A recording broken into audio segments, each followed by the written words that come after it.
భక్తివన్ ప్రేక్షకులకు నమస్కారం.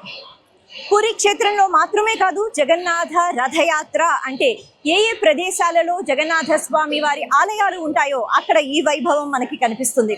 ఇక హైదరాబాద్లో బంజారా హిల్స్ రోడ్ నెంబర్ 12లో ఉన్న జగన్నాథ స్వామి ఆలయంలో నేనున్నాను. మనం చూస్తున్నాము స్వామి వారి యొక్క అనుగ్రహాన్ని పొందడానికి ప్రత్యేకంగా ఈ రథయాత్ర రోజు ఎంతో మంది భక్తులు ఇక్కడికి రావడం జరిగింది.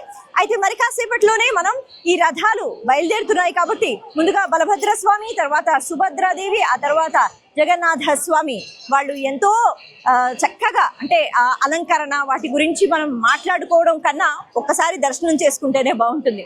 ఇక స్వామి యొక్క ఆ పెద్ద పెద్ద కళ్ళతో, ఆ దృష్టితో అందరిపైన తన దృష్టిని పెట్టి, అంటే ముఖ్యంగా ఎవరెవరైతే ఆలయానికి వస్తున్నారో, రావట్లేదో, లేకపోతే ప్రకృతిలో ఉన్న ప్రతి ఒక్క పదార్థము వీటన్నిటికీ కూడా ఒక శక్తిని ఇవ్వడానికి, ఒక చైతన్యాన్ని ఇవ్వడానికి స్వామియే స్వయంగా ఆ గర్భగుడి నుంచి బయలుదేరి వచ్చి మూల విరాట్లు ఇంకెక్కడా లేని విధంగా జగన్నాథ స్వరూపం అనేటప్పటికీ బయటికి వచ్చి అందరికీ అనుగ్రహాన్ని ఇస్తూ ఉంటారు.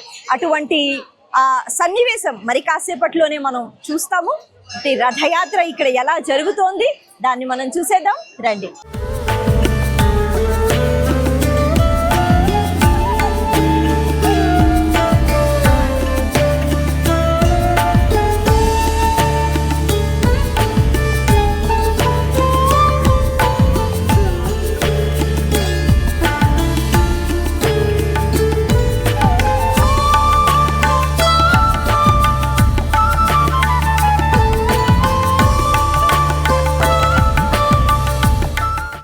అంటే నిరతిశయ ఆనంద స్వరూపం. అటువంటి కృష్ణ పరమాత్మ జగన్నాథ స్వామిగా ఒక రూపాన్ని ధరించి జగాన్ని ఏలుతూ ప్రతి ఒక్క పదార్థానికి, ప్రతి ఒక్క అంశంలో నిండి ఉండి విష్ణువు అంటే సర్వత్రా వ్యాప్తి చెంది ఉన్న తత్వం అని నిరూపణ చేసిన స్వరూపంతో నేటికి మనందరికీ కూడా అనుగ్రహాన్ని ఇస్తున్నారు.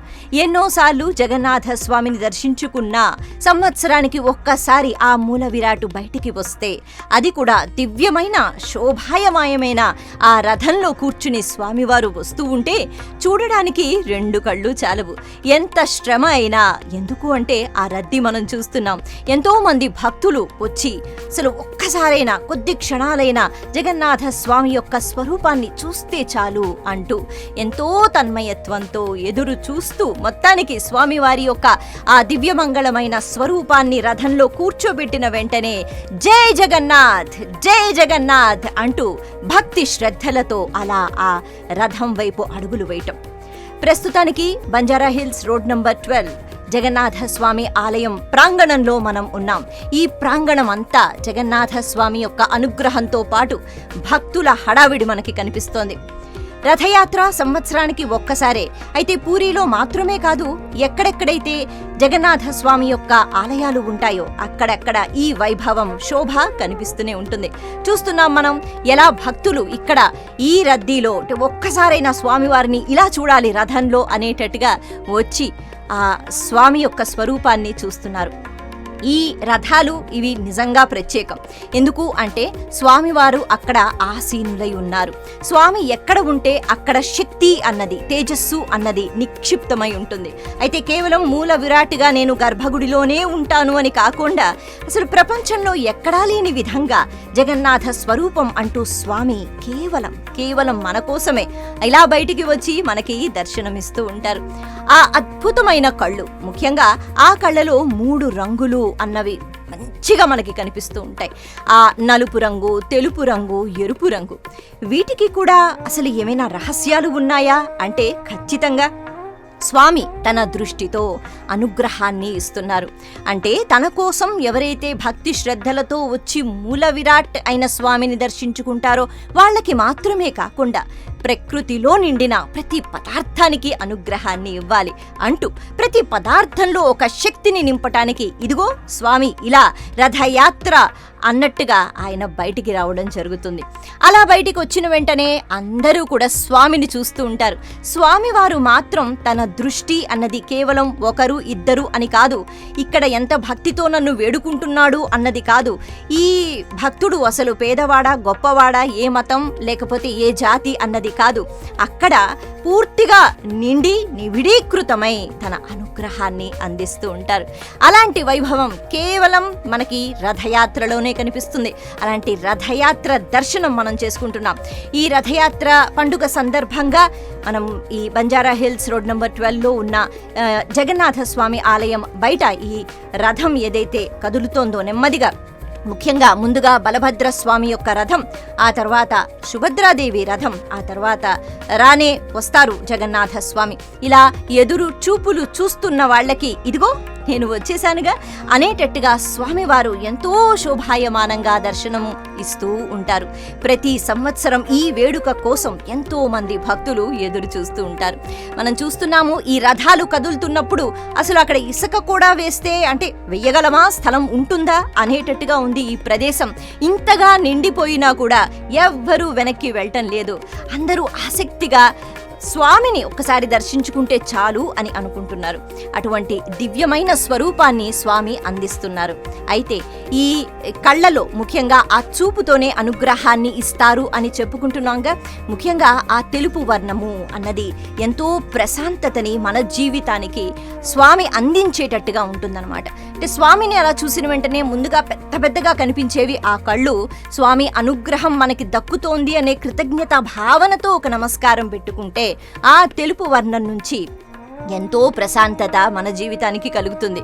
కావాల్సిందదేగా. ఎందుకంటే మనసు ఎప్పుడూ అలజళ్లతో అలా చెలరేగిపోతూ ఉంటుంది. దానికి తృప్తి ఉండదు, దానికి ఇప్పుడు ఇంకా చాలు అనే మాట ఉండదు, పరిగెడుతూనే ఉంటుంది, మనల్ని పరిగెత్తిస్తూనే ఉంటుంది. కానీ స్వామివారిని అంటే ఈ దివ్యమంగళ స్వరూపాన్ని చూసినట్లయితే ఆ తెలుపు వర్ణంతో ప్రశాంతత అన్నది మన జీవితంలో మనం అలవాటు చేసుకునేటట్టుగా అటువంటి పరిస్థితులు ఏర్పడతాయట. ఇక ఆ నలుపు వర్ణం సృష్టి స్థితి లయ ఈ మూడు స్వామియే చేస్తారుగా. మరి అలా లయకారకుడిగా అంటే నలుపు అనేటప్పటికీ చీకటి, చీకటి అనేటప్పటికీ అంతా లయం చేసుకోవడం అనే ఒక అర్థం వచ్చినా, ఇంకొక రకంగా నలుపు అనేటప్పటికీ అజ్ఞానము అనే ఒక అర్థం కూడా వస్తూ ఉంటుంది. స్వామివారు ఆ నలుపు వర్ణం అంటే ఆ కళ్ళల్లో అది మనం ఎప్పుడైతే దర్శించుకుంటామో మనలో ఉన్న అజ్ఞానము అన్నది పూర్తిగా పటాపంచలైపోతుంది. చీకటి అన్నది, అవివేకము అన్నది తొలగిపోతుంది. అప్పుడు చక్కగా జ్ఞానంతో మన దృష్టి అన్నది ఉంటుంది. స్వామివారి ఆ దృష్టి మన మీద పడితే మన దృష్టి అన్నది ధర్మం వైపు ఉంటుంది. ఇక తెలుపు వర్ణము, నలుపు వర్ణము, ఎరుపు వర్ణము. ఈ ఎరుపు వర్ణాన్ని అరుణ వర్ణము అని అంటారు. ఈ అరుణ వర్ణం చక్కని జ్ఞానానికి ప్రతీక. అలాగే ఈ అరుణ వర్ణం ఇందులోనే గాయత్రి స్వరూపాన్ని దర్శించుకుంటాం. అందులోనే ఎప్పుడూ ప్రత్యక్ష నారాయణుడుగా మనకి దర్శనమిచ్చే సూర్య భగవానుణ్ణి దర్శించుకుంటాం. అటువంటి ఆ రంగుతో, ముఖ్యంగా ఆ వర్ణంతో స్వామి జీవ చైతన్యాన్ని నింపుతున్నారు. ఏ రకంగా అయితే సూర్య కిరణాల వల్ల మనకి అనే కాదు, అంటే యావత్ జీవకోటికి కూడా ఒక చైతన్యం లభిస్తుందో అటువంటి జీవ చైతన్యాన్ని స్వామి ఇస్తున్నారు.